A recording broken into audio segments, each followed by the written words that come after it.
राना सनाउल्लाह की कानूनी मुश्किलात बढ़ गईं। राना सनाउल्लाह के खिलाफ तौहीन अदालत की दरख्वास्त। तहरीक इंसाफ ने सुप्रीम कोर्ट में वजीर दाखिला के बयान का ट्रांसक्रिप्ट जमा करवा दिया।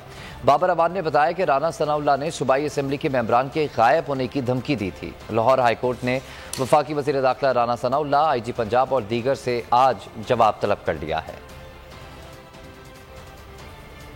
और फरीकैन से भी इस हवाले से नोटिस जारी कर दिए गए हैं। अदालत ने MPS को व्हाट्सएप पर मिलने वाले पैगामात भी पेश करने के लिए सुप्रीम कोर्ट का लिंक दिया है और इसी हवाले से आपको बता रहे हैं राना सनाउल्लाह की कानूनी मुश्किलात बढ़ गई हैं। राना सनाउल्लाह के खिलाफ तौहीन अदालत की दरख्वास्त। तहरीक इंसाफ ने सुप्रीम कोर्ट में वजीर दाखिला के बयान का ट्रांसक्रिप्ट जमा करवा दिया है। बाबर अवान ने बताया कि राना सनाउल्लाह ने सूबाई असम्बली के मेंबरान के गायब होने की धमकी दी थी।